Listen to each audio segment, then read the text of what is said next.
I have been searching. Welcome to Following the Fire, a podcast for Christians who are rethinking their faith and need a safe place to doubt. As we wander through the spiritual wilderness, we want to find and follow God wherever the pillar of fire leads. And just like God's people in the Bible, we get lost, we miss the point, and we don't have all the answers. But maybe that's okay. We're on this journey together. I'm Nathan. And I'm Steve. Even on my heart can't compare with what you're worth. Welcome back to Following the Fire. We have a special guest today. I'm excited to talk to Josh Kaiser, who I came across on TikTok. Josh, your stuff kind of started popping up. You got on just recently, didn't you? Just a few months ago, seems like. Yeah, I think it started kind of getting more popular a couple months ago. I had been on TikTok for like a year before I created an account and just loved it and loved the community that I discovered on there. A lot of other, deconstructors on there that are just freaking brilliant, Yeah. And I just thought, man, I would like to share some stuff. So yeah, well, I really liked your stuff because you have really some really deep thoughts and a really interesting way of looking at a lot of things. So your handle is Local Heretic, which is a great name. the Local Heretic. Yep. the Local Heretic. Mm-hmm. Okay. So why don't you kind of start us off by introducing yourself and talk about your journey through ministry and deconstruction to where you are now. Yeah. So, I'm a father of 6 and a husband of 13 years. Almost now. I should probably get that right, huh? It's one of those two. And it's math, man. I do TikTok. I don't do math. So that's a great part of the intro. Now you know something about me, not a math guy. Anyway, I grew up Christian.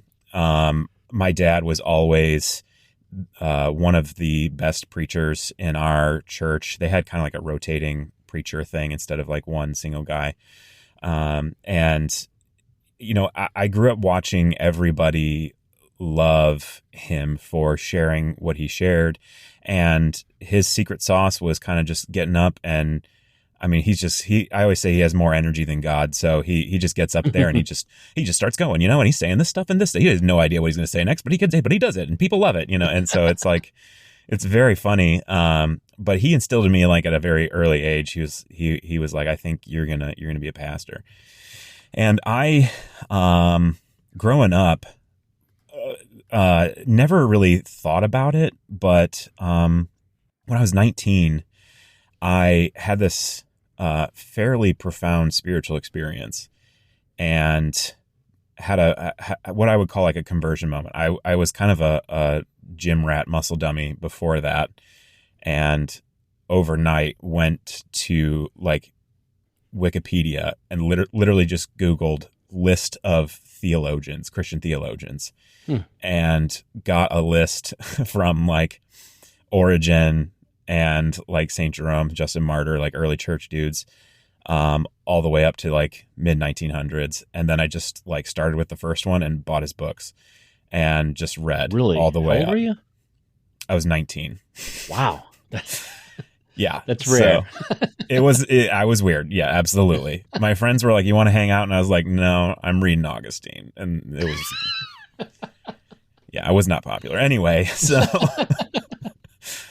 that like really, that hunger and thirst for knowledge that kind of was awakened in that sort of spiritual experience, fed very neatly into the vein of evangelicalism that was popular at the time. One of the things that I, listened to for hours was Mark Driscoll, Matt Chandler, Tim Keller, John Piper, like these guys. I worked at UPS at the time. I was loading trucks, and it was 4-hour shifts, and I would just pop my headphones in and listen to 4 or 5 sermons, and that was just like what I did. I would read, go to school, read a little bit more, go to work, listen to sermons, come home, read, go to bed. And that was just kind of like how it was. So anyway, all of that to say that those guys specifically, the Young Restless Reformed, like that was the mid 2000s. That was the thing. And this hunger and thirst for knowledge that I had really fed into like that Reformed theological movement at the time. They were all big into church planting. So then I was like, well, I'm big into church planting too. So I got involved in church plants. I had done 5 church plants by the time I left the ministry. 5, not like I had started them, but like I had worked in or had key volunteer roles in. Wow. And yeah, so I was a pastor for about 8 years, had almost 9 years. And the funny thing about it is that like I started out like as, you know, a guy who was cleaning toilets and stacking chairs. Like that was what I did. And by the end of it, I was like, had a decent, like a mid-sized church, and had like speaking invitations to regional pastors events. I had a podcast at the time that had like a lot of downloads, and it felt like this was it.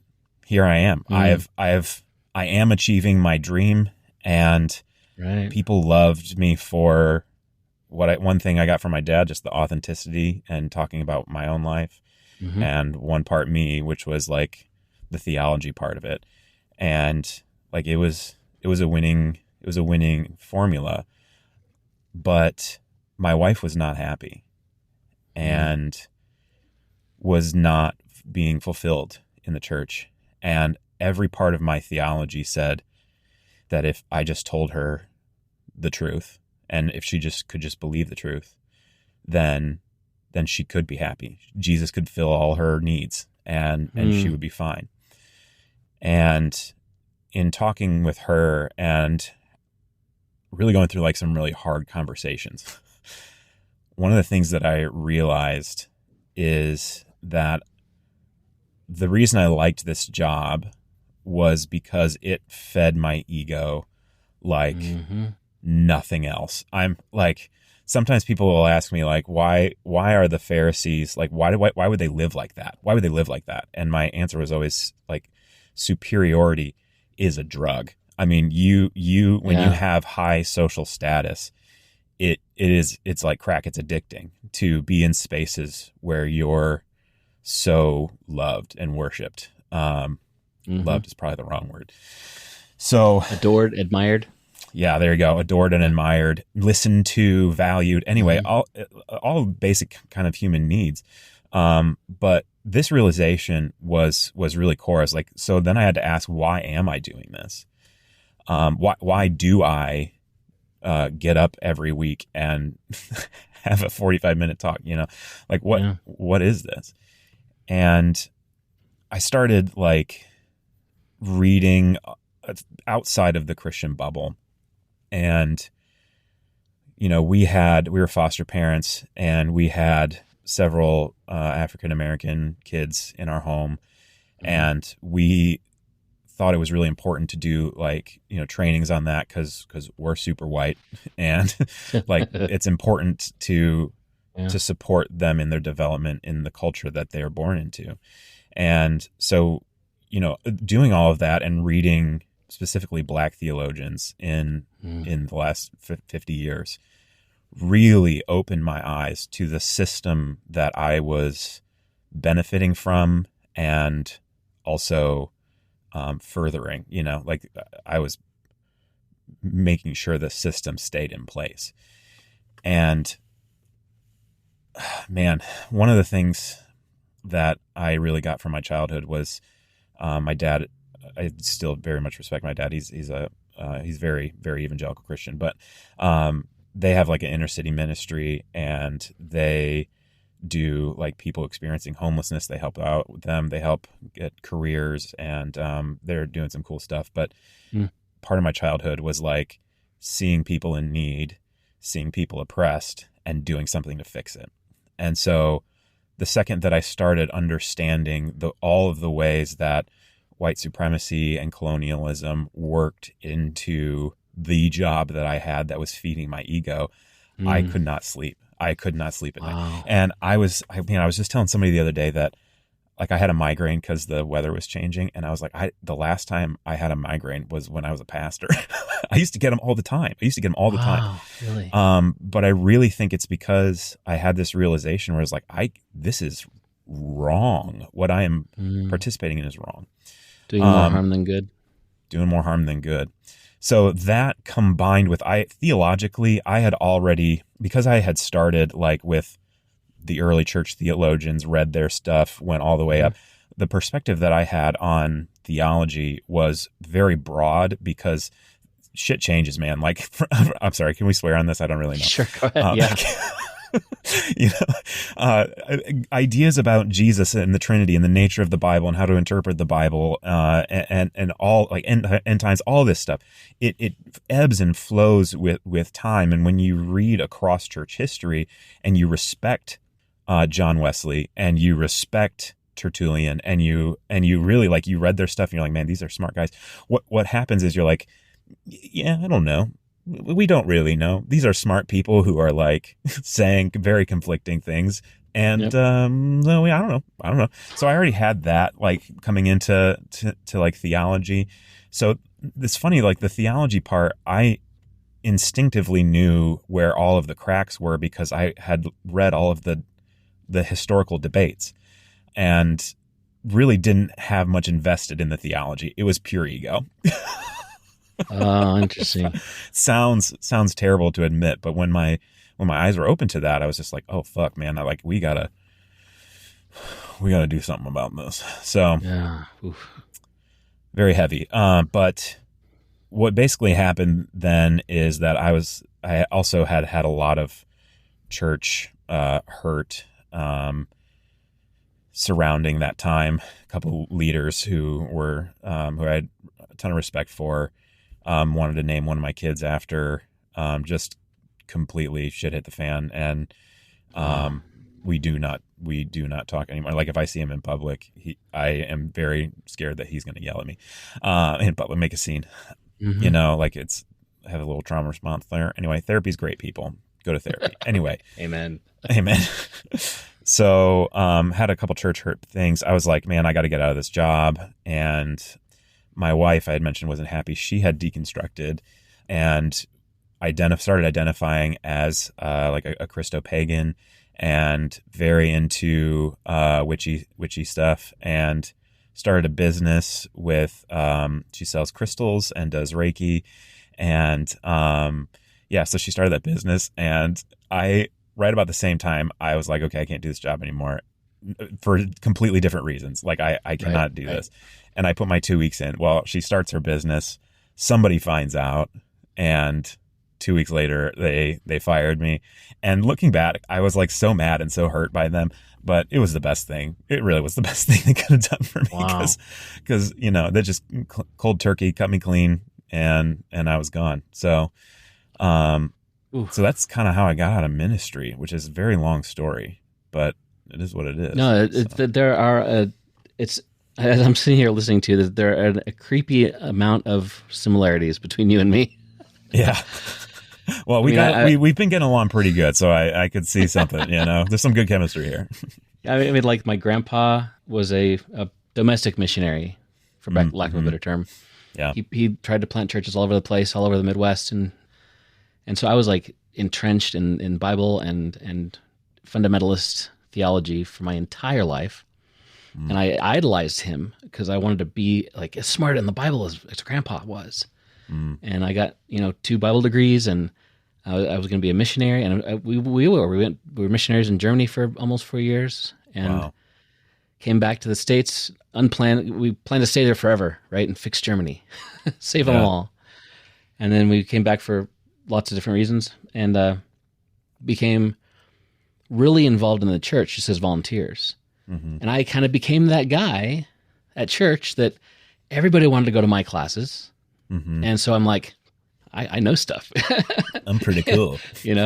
And everybody wanted me to like lead worship and all the stuff. And I got so sucked into that, and I loved it so much that I told myself I'm doing this because I really want to serve, and I think I did, and that was part of it for sure. but I kind of loved it. And so I didn't realize that, honestly, until we left. And now I'm at a very super progressive church. And, but there's a lot, it's different. And I'm new. I'm the new guy. And I didn't realize how much I had lost that ego boost every Sunday, which is not what you should be having on a Sunday morning at church. You're not going there for an ego boost, right?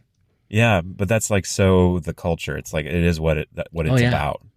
And the people, like if they don't, the people who come and attend church, at least in the brand of church that I was in, it really, really, honestly, it was not about like growing your relationship with Jesus. It was about making you feel better about the world around you and about what you're experiencing in your life. Yeah. And there's definitely space for that. And I mean, it's important, but that was all it was. And that's why they came. So like I was there for the ego boost. They were there for something a little comforting, and there was a great transaction. It worked for a while. Yeah. So now you've deconstructed your an ex-Christian, you'd say, or? So I do actually still identify as Christian. It's kind of rare that I'll share my beliefs. I do have some videos on them. I'll bridge the gap there. So basically, I leave the ministry, been on TikTok for a while, really enjoy and love the deconstruction community on TikTok. Like that, like I would die for so many of those people, honestly. Like I love those people. And I started making videos one day. It was kind of cathartic, honestly. I was like, I got fired, guys. Wah, wah, wah. Like that was kind of, if you go back far enough on my channel, that's what you'll see. And realized, very quickly that I set the things that I was saying were helping other people, and like the journey that I was on and sharing where I was at just in that moment, was what like other people were like, wow, I've never seen it this way before. And this perspective is really, so people were like, wow, this is very helpful. And I was like, oh my gosh, like I can do something good with this. Okay, sweet, let's do it. You still like to help people, even if you're not a pastor, right? Exactly. And it is just kind of social media is like this for everybody, but it's just kind of like a weird outlet for what I'm thinking through. And anyway, it's really interesting to me. But I started making deconstruction content, and actually I met with my dad. He's like, hey, I'm concerned about you, son, and we need to get breakfast. And I was like, oh, fuck. Here we go. So we got breakfast, and to my surprise, he didn't bring anything up, but he was like, have you thought about life coaching? Because it's just like being a pastor, basically, and you don't need an education for it, which is like a weird thing to say, but it's true. Yeah. And so I was like, I hadn't thought about life coaching, but I wonder if like people would want like help deconstructing. Like, I wonder if I could help them with that. And so I was like, well, the only way to find out is to try. So I launched my coaching business, and was shocked at how many people do want that. Really? And it's been, honestly, that is like, I like TikTok, and I like when you're a content creator on TikTok and your video does really well, it feels really good. It does. Sure. But the thing that I think is the most meaningful thing in my life is meeting with people one-on-one and just figuring out where they're at and where they're stuck and where they're struggling with, and giving them potential paths forward. My kind of coaching philosophy is that I want to support you in what you believe, because so much of what evangelicalism is removing your autonomy and telling you what you have to believe and how you have to behave. Yeah. And so I see my role as somebody who's in your corner, who can help you figure out what that is. And I have zero, because I'm not a pastor, I have zero investment in where you end up. But I can help you work through some of those stuff. So anyway, it is one of the most rewarding things that I've ever done with my life, and I feel great about it. That's great to find that, deconstruction or not. I mean, that's great to find that niche. Absolutely. Yeah. So it's a good time. It's a crazy time. It's weird to think that this is what I do now, especially to think where I was 2 years ago. But here I am. So wow. And what's the name of your practice? Yes. So the practice is called Vivant Coaching, Vivant Life Coaching. So it's Vivant. It's a French word. It means it's like the quality of having life or being alive. Right. So I was like, life coaching, alive life coaching, feel alive. And I was like, no, this is stupid. And it sounds like Life Aliveness. Church. Yeah, exactly. So my brother took me to this brewery in Grand Rapids, Michigan, which is where he lives. It's called Brewery Vivant. And I was like, that's a sweet name. That's so cool. And their beer was so good. It was so good. So I was like, yeah, so I was kind of like That's a really little funny. bit tipsy, and I was like, this is it. This is the name. This is what I'm doing. So that's how I came up with that name. But Vivant, Vivant, lifecoaching.com. You can get more information there. So. Sand, the air fills my lungs. The summer sun brings growth and the winter cold gives rest. Crunchy leaves feel good beneath my feet, and I'm just not sure I have to know it all. So you asked, if I like identify as an ex-Christian. Honestly, where I personally am at, I really can't deny spirituality and the existence of something greater than myself. There's a lot of atheists and agnostics that follow me and really like to challenge me on that, and I deeply appreciate it. But the truth is, it is just a subjective thing. They're right. There is no objective evidence for this, and I cannot prove it to them. But whatever it is that I believe, and however it is that I connect to the divine, to God, whatever you want to call it, it's super meaningful to me. And I was having this conversation with my brother, who is an atheist, and he was just like, "Man, I have really been learning to like reparent myself, and like we've just been going through this thing in therapy. It's been really great." And I was like, this sounds a lot like how I see spirituality. And I almost sometimes I'm like, I wonder if it's the same thing. I don't really care what it is. That doesn't bother me, like the existence of something more. I just know what's right in front of me. I just know what I know, and what I know is that, again, what I know, and I'm not going to, this is why I don't like to share a lot, because I don't want people to feel like they have to believe what I believe, or, I want them to that your achieve. belief is a goal in any way. Exactly. Because it makes me feel like I'm a pastor again. It really irks me, like to the core of my being.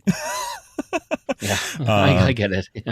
But that caveat being shared, I do feel comfortable sharing that, I identify as like a Christian mystic, and Christian mysticism is something that's like really, I think, profound and beautiful. It's been extremely helpful to me, feeling like, making strides like in therapy while using spirituality to like get there. I don't know. Like the thing is, like, it works for me. So that's what it is. Yeah, I remember I was a little while ago, a few days ago, maybe you had a video about that on TikTok about where do you start with the Christian mysticism thing. And when I first heard that term Christian mysticism, I'm like, come on, what? Yeah. It's it's like an oxymoron. But Yeah. the more I looked into it, I've mentioned 1,000 times on this podcast, it seems like now, that I really like the writings of John Philip Newell. Oh, dude, JPN, man, that guy. I got to That's meet my him. guy. He was here in Fort Collins. He spoke at our church. Whoa. And he's agreed to be on the podcast at some point. Don't tell anybody. Ooh. So I'll try to get him on sometime soon. But That's so cool, man. I remember I was very much in the place of, I don't even know what I believe anymore. I'm still kind of there, but I went to this evening where they had him at our church, and the ministers at our church are all very connected with the mystical type of thing. It's a United Church of Christ, so very Gotcha. Yep. Progressive. And our church has like Celtic Christianity meetups and stuff like that. I'm like, Celtic what? I mean, Yeah. like sit around and talk in the Irish accents or something. And drink whiskey. So Hell yeah. But man. I went to the evening of him talking about his new book, and it just like blew my mind in so many ways, and it just connected with me so deep. Well, And that guy, man, if you haven't read any John Philip Newell, you've got to. I might even have his book in my car. Oh, really? Oh no, it's my other backpack. Yeah. I mean, I'm a big JPN guy, so absolutely. Yeah, and I really appreciate how you are approaching that from your direction. As far as, once again, it's kind of like mine, but I also feel like I know there's something there. I get this, once again, can't prove it or disprove it, but the things that I have learned over the past couple of years have opened my eyes to so many things that I've had to let go because they have been disproven. Right. And that's hard to do. I mean, where do you start with, it's like this, it's like living with cognitive dissonance here every day. It's just getting worse. It seems like sometimes. Yeah, absolutely. And I think that like part of what happens when people begin to deconstruct, and I really like how Pete Enns, I don't know if you're familiar with the Bible for Normal People, but Pete Enns talks about how deconstruction is something that happens to you, not something that you like choose to go through. Right. But speaking to what you said about cognitive dissonance, I mean, I think that there's a moment, and I have it like in my story, where you wake up a little bit and you're just like, oh shit, this is probably most likely not true. Yeah. And it sometimes it starts like a trickle, and it can be a couple months where you're fine, and it hits you again. And a couple months and another round of it. Sometimes it's like to use a Christian word, the floodgates open. Right. And it's just, you feel like you're drowning, and it's so disorienting. Most of the people, like if I have like a first time person that I'm coaching, the most common word that they will use is the word lost. I feel so lost. Yeah. And totally. that hits home because, yeah, absolutely. I mean, when you live your entire life making sense of your life through the lens of this story that the church has given you, that makes the whole world make sense. People sin, so that's why there's evil. God is good, and that's why I have sunshine and Cheerios and Cinnamon Toast Crunch. Cinnamon Toast Crunch is objectively better.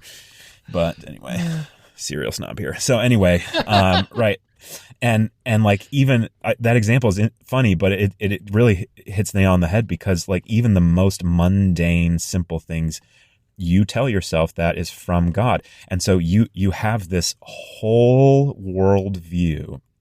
Your entire perspective is based on this narrative, this story that the church gave you.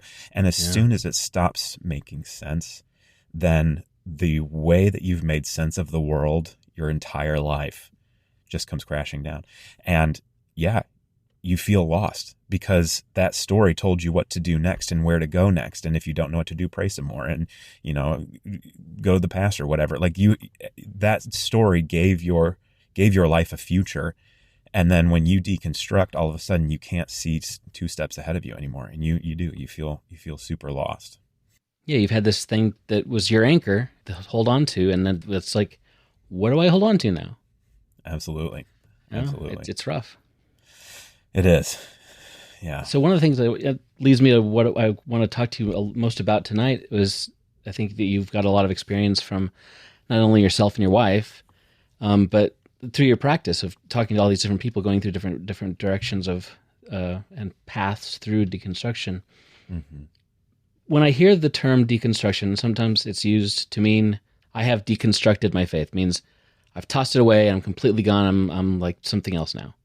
Sometimes it means other things. Like what do you see from your perspective as maybe the large buckets that people kind of find themselves in at the end? Or if there's an end, Yeah. So, I mean, I like your phrase of large buckets. I think that while everybody's deconstruction journey is very, very different. And like going into deconstruction coaching, I was like, well, I've got this 5-step process and you're just going to go through step 1 and then 2. Yeah. What happens is like you start meeting with somebody and you realize that there is no one size fits all strategic plan for your deconstruction. It is different for every single person. However, that being said, there are some huge generalities, big buckets, like you said, that people can fit into. And you also said, like, if it ever is over, and I'm just gonna, if there's somebody who's listening to this who is like, man, this is me, like I'm really struggling through it, and I just want to know what the 5-step process is to get out of it and where I'm going to end up. Yeah, I just cannot tell you. I cannot tell, because I just don't know. And will it ever end? I don't know. Like, I know so many people who quote unquote deconstructed 20 years ago, and they still struggle with thoughts of going to hell just driving down the street. You know, like if I get in a car crash, I'm gonna go to hell. Or finding, like, waking up and realizing that your significant other went out to grab coffee or something and you don't know where they are, and then you're like, did the rapture happen? Like this wow. Like end times obsessive thinking. So there are people who are still struggling with this like 20 years later. So I don't mean to burst anybody's bubble. I do want to offer some hope. I really do think that you can work, and I do mean that word, work, to uncondition the beliefs that you have had for however long you've been in church, and then recondition your mind to support a belief system, a perspective that is more authentic to you. So that being said, what are the generalities? Like, where do people end up?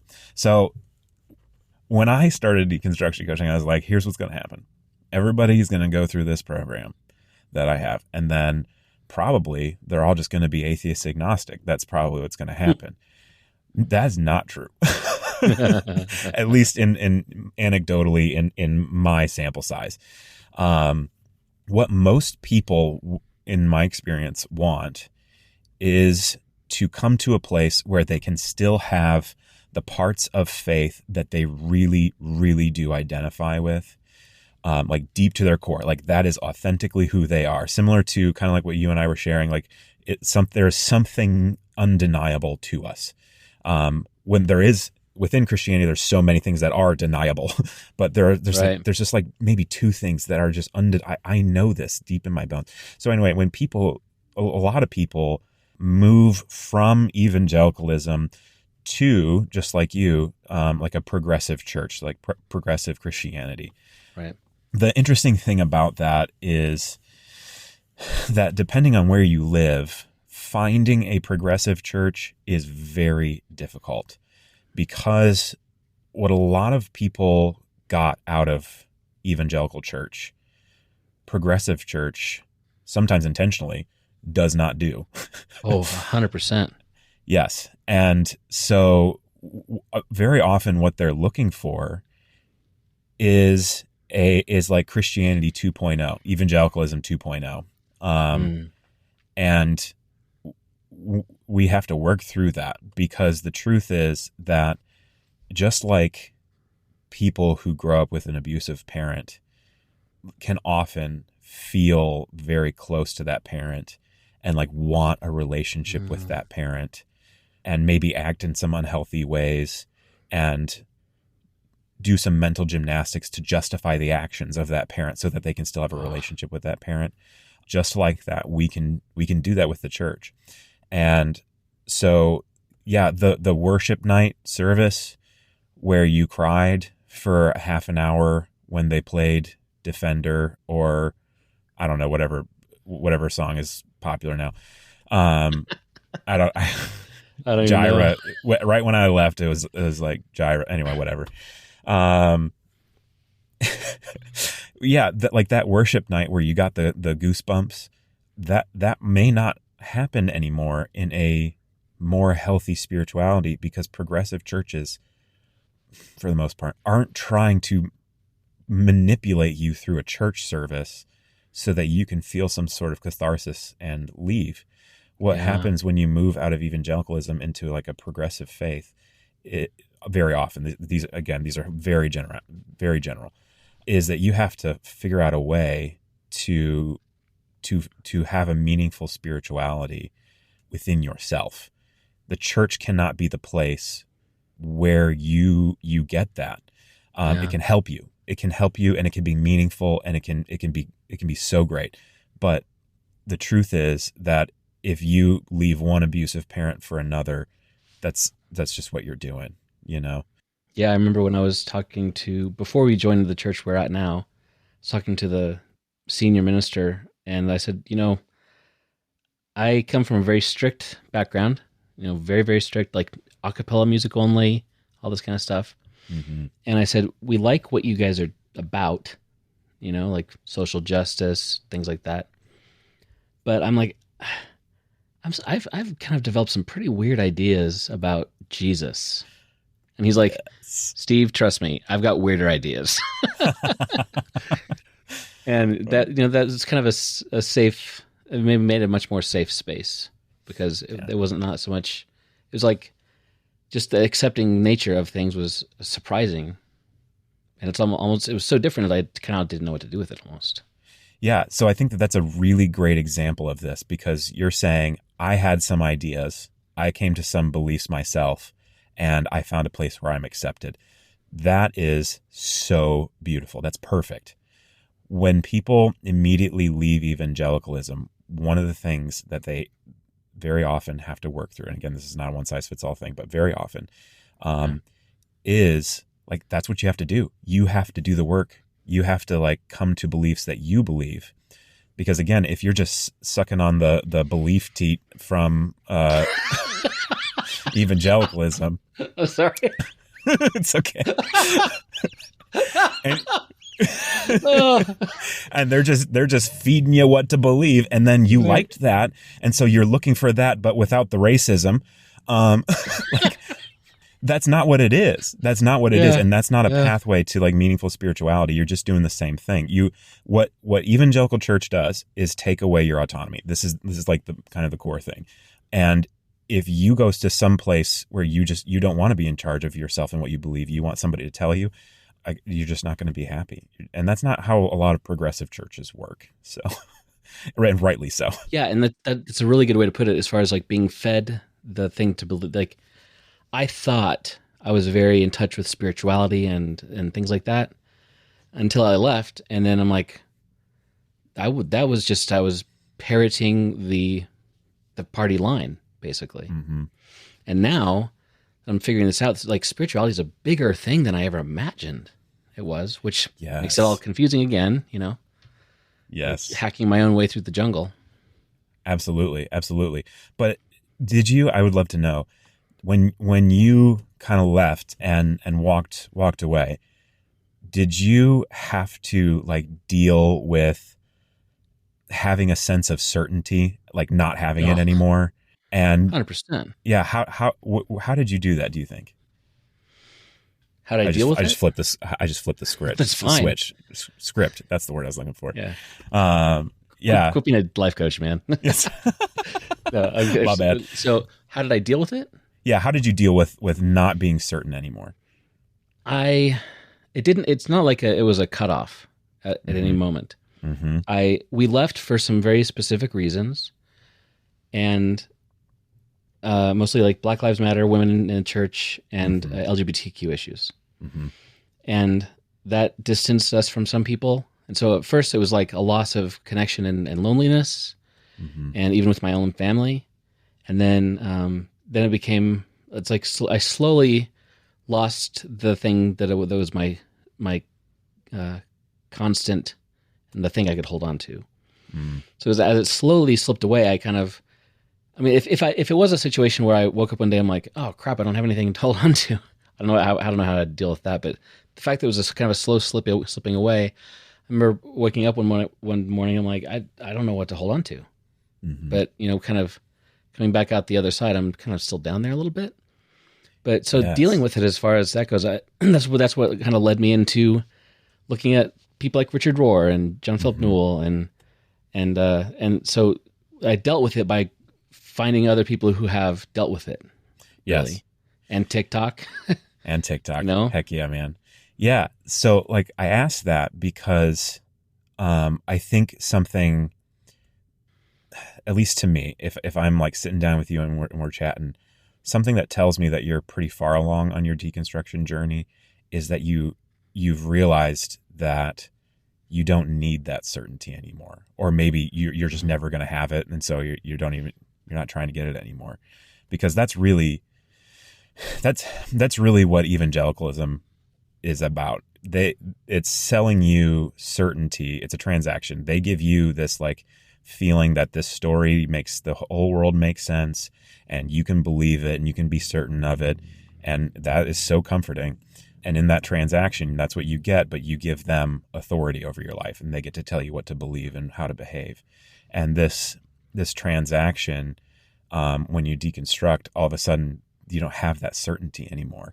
And like when I'm very generally talking about like the first part of deconstruction for many people is this like hump of, I'm never going to have the level of certainty about spirituality that the church gave me. I'm never going to have that again. And realizing that is a huge, huge step. And so that's why like a lot of people land in progressive church, because just like you said, you arrived at some beliefs that you have yourself that maybe are a little bit weird. And the church was like, sweet, come on in, man. Like that's progressive. That's church. That is church. That's good shit. That's what I'm saying. So that's like the first big bucket, is like what does life look like after deconstruction? A lot of people find a progressive church in town. So. I do not know exactly what God wants of me.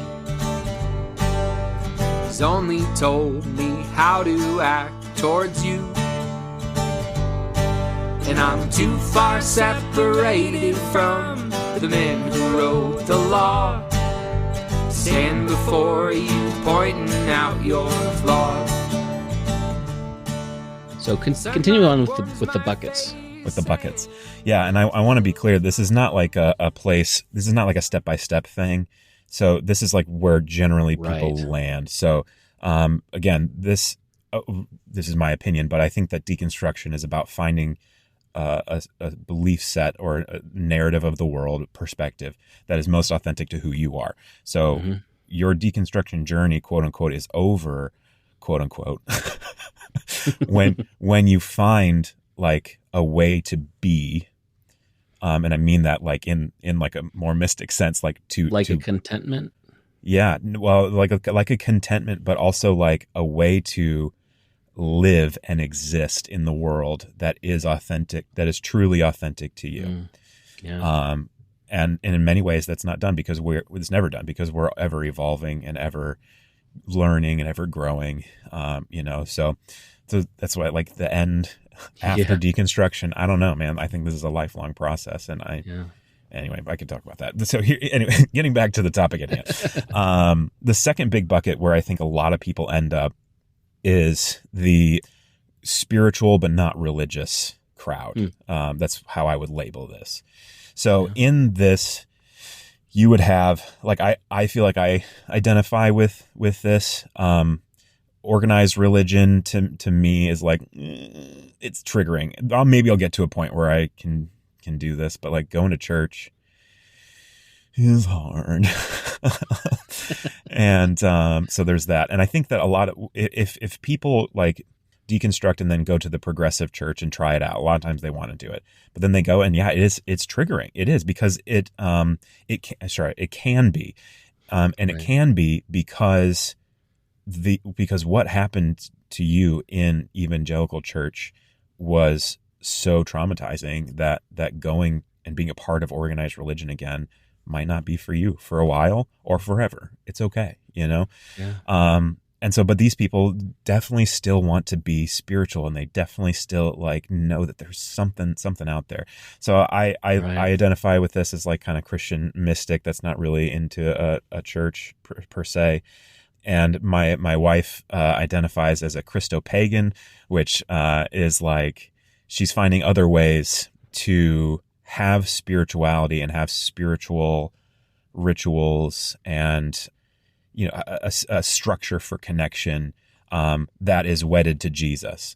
So there's so many people who like are like mixing some Buddhist practices in with Christianity and finding a lot of meaning in that. So these are like spiritual people, but not, and they're kind of religious because they're still finding ways to express their spirituality, and it's such a high value to them that they're finding ways to structure their lives around it. But it's not a like organized religion place. Does that make?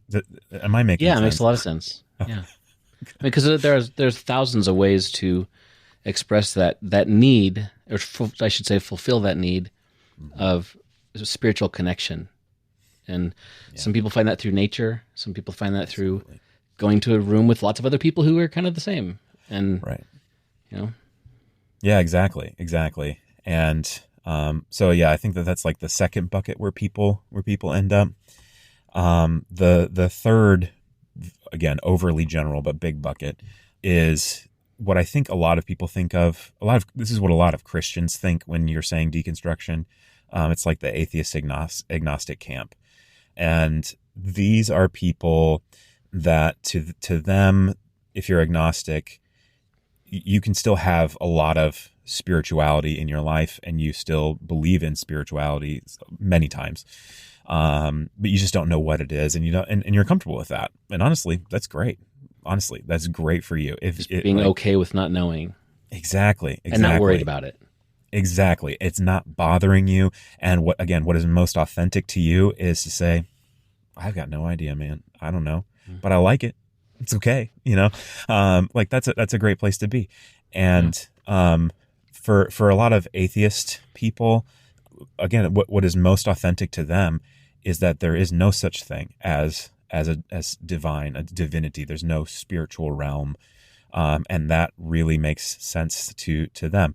And moving from like an evangelical to atheist is what I expected to encounter all the time, but it is actually like the least really the least common thing in my practice, in my experience. Right. So, but it is still like we I still have several clients who that's how they identify, and that like we find ways to find meaning after spirituality. And this is something that I think a lot of Christians, a lot of evangelicals think. It's just like, how could you possibly have peace and hope and comfort without Jesus or without spirituality? And the thing is, like, I know so many people who do. It's possible.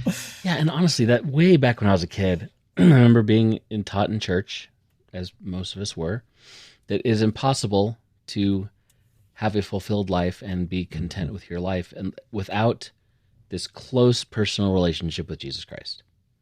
Right. But then I started meeting people, like in real life.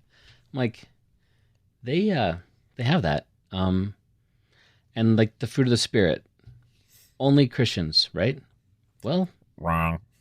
I mean, it's like Gandhi. I remember watching the Gandhi as a kid. Mm-hmm.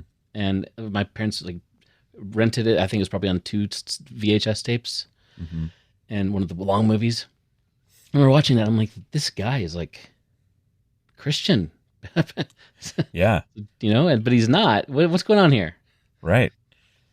It is entirely possible to have a meaningful life and to have purpose and a sense of self-worth and identity without any sense of spirituality. It is possible. And I know because I've seen it. So, and I think that like what holds a lot of people up, at least in evangelicalism, is that they think if you're going to start deconstructing, then you're going to not believe in anything. And part of my pushback is like, is that so bad?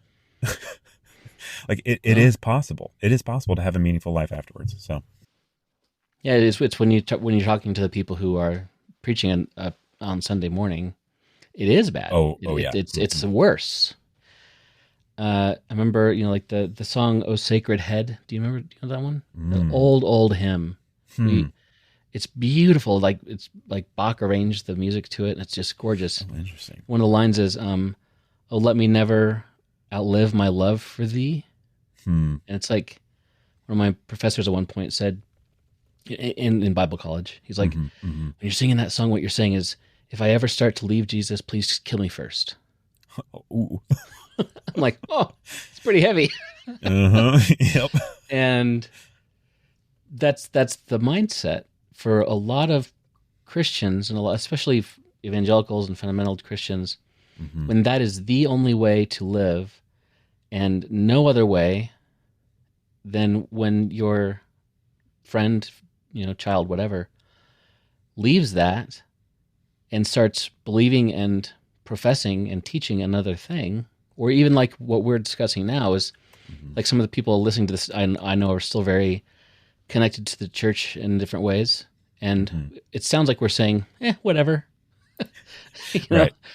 And just that idea is that we're now into false prophet area, and we're false teachers, and we're lambs and wolves in sheep clothing, whatever. Yep, wolves in sheep clothing. Yep, that was almost my my TikTok handle because I got called that so much. I was like, I'm just going to lean into it, I guess.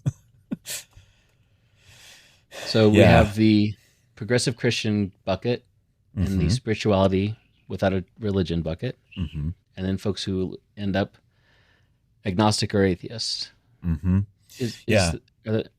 Go continue. Well, I was just saying those are the three major buckets, and obviously there's so many ways to demarcate within those three buckets. Different sort of beliefs. I know a bunch of people who say I'm agnostic but very spiritual, much like it seems like we use the word spectrum to refer to a lot of things. Yeah. Now, I really do think that this is kind of a spectrum where you can have multiple different beliefs, and it's okay. It's okay. A spectrum as opposed to just a linear scale. As a linear progression. Yeah, exactly. You can land anywhere on this spectrum here. Yeah. Wow. Yeah, and I think one more thing I wanted to say about atheists / agnostics is that when you land in that camp, the people who have spent a lot of time there, that I personally know, their ethics and morals are so much more, like, ironically Christ-like, because have you heard the vertical versus horizontal morals analogy? Refresh my memory. It's all right. So basically how this goes is that in vertical morality, you have a being who is above you, who knows more than you, is more powerful than you, and tells you what is right and wrong. In horizontal morality, it's based on the people around you. Yes. And when you're an atheist and you still want to be a good person, like 99.999% of atheists do, you have to find a way to value human life and have that inform how you see the world. And because your standard is no longer a being who's above you, who knows everything and can just tells you what to do, your standard now is humanity and how I treat humanity and human flourishing. And because of that, these are the most generous people that I know. These are the most grateful and gracious people that I know. Because they're not worried about offending a higher power. So I feel like, especially with like church people, it's important to let them know that the caricature of atheist that church often gives them just is wrong. I mean, just get to know some. Not on the internet. Don't get to know anybody on the internet. No. but find some in real life. And it's incredibly different. That's a fascinating point that you make, because the more I let go of the Bible as the end all be all of everything, because I grew up basically worshiping the Bible.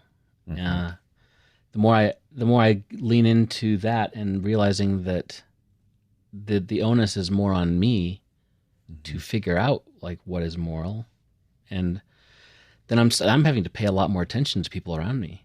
I'm having to ask myself, is what I'm doing hurting other people? Whereas before, I just like, did the Bible say X, Y, Z? Whatever. If it didn't say it, then I don't have to worry about it. But if when I'm looking around next to me, I see people who are hurting, and I'm like, these people need help. It doesn't matter what letters are after their name or whatever.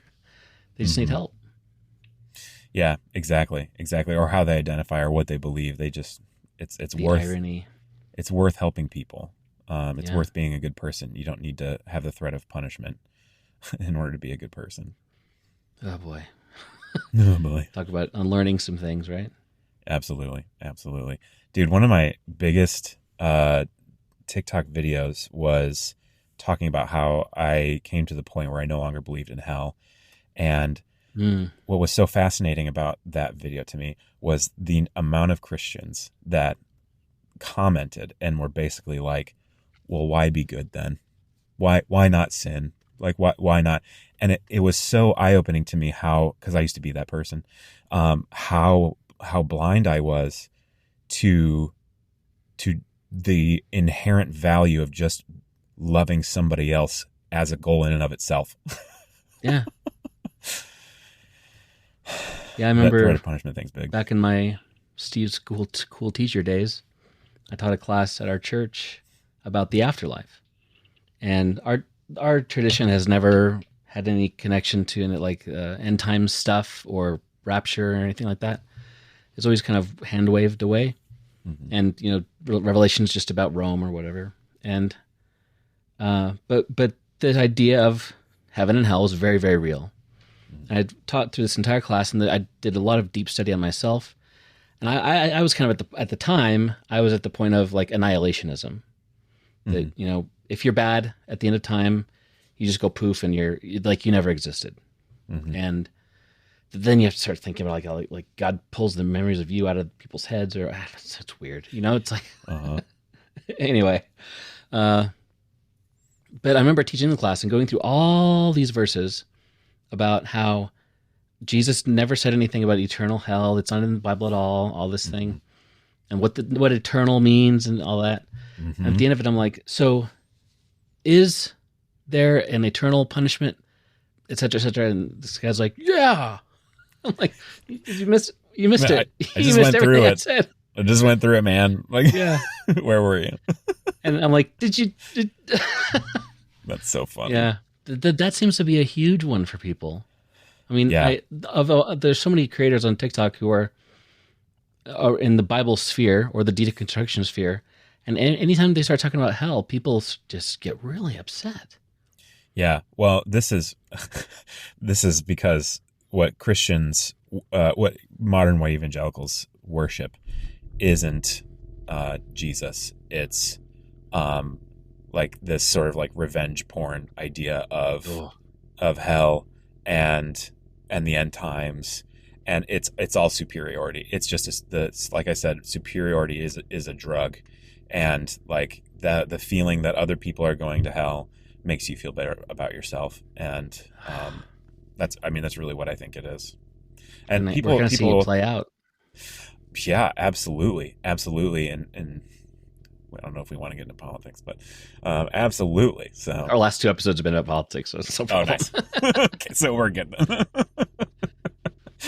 Yeah, no, that's exactly it, and it like informs how they want to vote and how they want to see the world, and it's pretty crazy. And again, dark. Like it's pretty dark. You look at it and you're just like, is this about something positive or is this about something negative? And I just think more often than not, it's about something negative. It's about being against things, and it's about it's not about standing for something. It's about putting other people down so you can feel better about yourself. That's my opinion, but that's just me. Yeah, and I remember you did two videos just recently that just I loved so much. Sent them to everybody I knew about you mentioned earlier about the transactional nature of church and things like that. And like it was either the one before or after talking about how the sense of certainty, like you mentioned earlier, and how that's just going to be gone, and how people are like, how in the world can you find peace and comfort without this world, this kind of a, and your response was, I kind of wonder how you can find it within that world. And that's kind of what you're saying is there's this structure built around it that is so spiky, and it feels like from the inside that it's fine, but it's like a cage and you can't get out. And yes.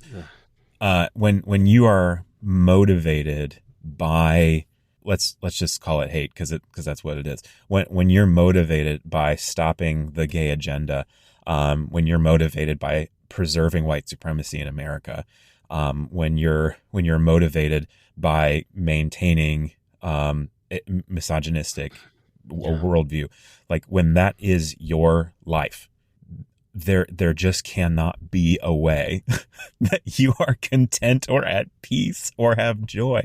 I mean, I just think it's impossible. I think it's impossible. So yeah, the question is like, how do you have that in that? How do you watch Fox News all day and be like, you know what, I'm just full of the Holy Spirit right now and I feel really great about my life and I just feel very content. You know, it's like, I don't know how people, I don't know. Well, I do know what it is they feel superior and they're trying to preserve systems where they feel superior, and that is what makes them feel better. So, but it's not a way to live, man. Being against everything and everybody is not a way to live. Yeah, and moving away from doesn't make us perfect either. So absolutely, we're trying. I feel like all of us, trying to sum up the whole thing. I feel like people going through this deconstruction thing, like you said, it happens to you. Mm-hmm. I didn't wake up one morning and say, I think I'm going to tear apart my family and my community and my friends. You know what I want is a really bad Thanksgiving. This is going to be great. Right. I need some stress on top of COVID, Exactly.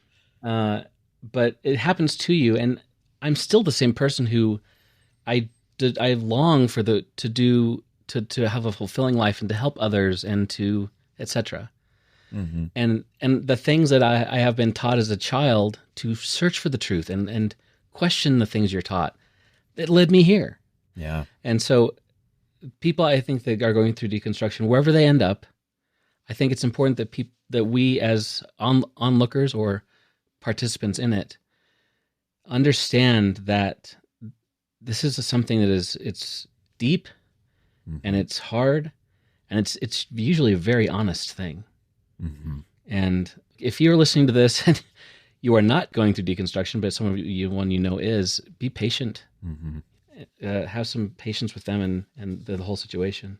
Yeah, absolutely. That reminds me of a book I read from, I think it was from the 80s. It was on politics in the 80s. But they quoted a Harvard, what do they call it when you graduate at the top of your class and you give that speech? Valedictorian. Oh, thank you. That's the word. It was like a valedictorian speech from the 60s, from like all this political unrest in the 60s. And basically what this kid said was, our values came from you. It came from, if you're sitting out there and you're a parent, our values came from you. Yeah. And you're mad about how we're expressing those, but please remember that it's the same values. And I really believe that a lot of people who are deconstructing, they value the love of Jesus. Mm-hmm. They value the fruits of the Spirit of peace and joy and gratitude, thankfulness, gentleness. When's the last time you heard a sermon on being gentle? That is not like in the evangelical church. But my point is that if you have somebody in your life who is deconstructing and you feel like you are still very much into church and evangelicalism or whatever expression you have, I want you to know that there are so many points of connection that you still have with that person who is deconstructing in your life. Very, very likely they are just deconstructing because of the values that you share. And you can still have a meaningful relationship with them. That is fabulous. Well, let's end it there. I feel like I could talk to you forever. Dude, I feel the same. This is great. This is super fun. Yeah. So remind us where we can find your stuff and what you have going on. Absolutely. I have a lot going on, so buckle up, Buttercup, because here we go. So I'll put all this in the show notes as well, too. Okay, thanks, man. So I'm at the Local Heretic Live on TikTok. I have weekly lives on Tuesday nights where I interview other deconstruction content creators on TikTok. And it's so good. It's so fast. I love it. And then I release that in podcast form as well, which is called the Local Heretic Live. That's what the lives are. So Local Heretic Live. Okay. Anyway, that's the podcast. I also have a deconstruction coaching business. That's called Vivant Life Coaching. You can find it at vivantlifecoaching.com, VIVANT lifecoaching.com. And you can also schedule an appointment there or just find more information on what deconstructing coaching is. Cool. Yeah, well, I'm going to have you back sometime. Maybe talk about some Christian mysticism stuff.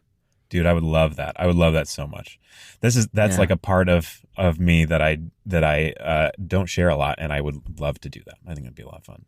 So, any book recommendations? What I want to start doing is asking all of our guests for recommend a book or two for in any genre, realm, or whatever. Book recommendations. I think one of the easiest ways, like just talking about Christian mysticism, one of the easiest first like examples of it, like a first encounter rather is what I'm trying to say, encounter with it, could be like Thomas Merton and Richard Rohr, although Richard Rohr is famously a terrible writer. I hope he never hears me say that, but it's no good. His voice though, if you can hear his, listen to his talks, I can't even do it justice. His voice is amazing. So it's much easier to listen to him than just to read him. But I always suggest The Naked Now, Richard Rohr, what was his book on the Cosmic Christ or the Universal Christ? Universal Christ. Thank you. So good. And he also has, I think it's, I forget the title. But it's like basically the 12 steps, like AA and spirituality, a lot of mysticism in that. It's really, really, really good. Really good. So, John Philip Newell. Google John Philip Newell and buy all his books. Just do it. Do it right now. All right. Well, thanks a lot, Josh. Appreciate your time and catch up with you later. That sounds great, man. Thank you. Thanks so much for listening. Check the show notes for more info and links to the stuff we mentioned. And if you want to support the show, you can join at patreon.com/followingthefire. And a very special thanks to Daniel Wheat for our music. You can find more of his work on Spotify, Bandcamp, and more. Links also in the show notes. And for all the links and info, all in one spot, go to followingthefire.com. See you next time. Don't you know it's all I have? Even on my heart can't compare with what you're worth. I have been running almost all my life, but you always chase me down.